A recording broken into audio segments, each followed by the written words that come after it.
Since a very young age, I have been somewhat interested in all kinds of things. And the majority of these things were somehow linked to anime in one way or another, without my knowledge, of course. For example, in the mornings, I would wake up, eat cereal, while watching Pokemon, like any other cool kid. Then, like any other Chan, I bought Beyblades because I thought it looked very cool yelling, "Let it rip." As a matter of fact, all this interest in anime was incidental at first. I didn't just wake up and say, "Wow, I want to be single for the rest of my life." Like many of you, my first introduction to anime was little snippets throughout the night I saw on Toonami. My experience of anime at that time was like something out of a fever dream. The reason for this is that I never really finished any anime until the beginning of middle school.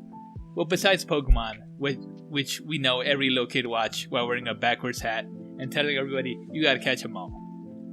As middle school began, I really started watching anime, and I mean a lot. Of course, in secret, since who wants to be that one kid pretending to throw kamehamehas everywhere, right? Thus, I began this journey with everyone's all-time favorite. That's right, Dark Cat. Just kidding, it's Dragon Ball Z. By the way, don't watch that, it still gives me nightmares. Dragon Ball Z is always something I can look back on and smile and have nostalgic memories, regardless of how many people dislike it. And no matter how illogical it seems, I will always have good things to say about Dragon Ball Z, no matter how many episodes it takes Goku to power up. And let me tell you, it'll take forever. 3 days later. I swear I'm seeing the same scene over and over again. 2,000 years later. Know your fucking place, trash. From then on, I started watching everything that seemed like it had any kind of plot. I mean anything. From top shows like Food Wars to more degenerate shows like Monster Musume. I watched everything and anything. And due to me being rather broke at the time, this eventually led me to watch some of these shows on suspicious sources, no matter what the consequences. Even though I jest at times, there were some shows that had a profound impact on my upbringing.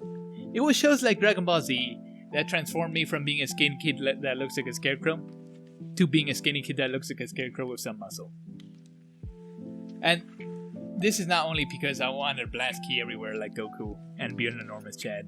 It was just one of my goals at the time. Ever since that moment as a child, this aspect of fitness has remained with me throughout the years, no matter how turbulent my life was. There are other animes such as Oregairu or Full Metal Alchemist Brotherhood that showed me a lot as well. As a result of Oregairu, no matter how edgy it may seem, I was able to relate to anime on a more personal level and recognize my own faults. And due to me watching Full Metal Alchemist Brotherhood, I learned that anime has a darker side that can be compared to real-life philosophical principles. It may seem a little immature to think anime has a deeper meaning, but I am a strong believer that anime can teach you certain things in life. As a whole, anime has affected me in various ways, sometimes in a positive way, sometimes in a negative way. As a fan of anime, I've never regretted it due to my love of this artistic endeavor. The anime industry tends to bring a lot of people together, some more than others, of course. No matter how dumb a dispute over who's the best waifu, or just how plain brain dead somebody's hot take can be, people are brought together over what many adults refer to as cartoons.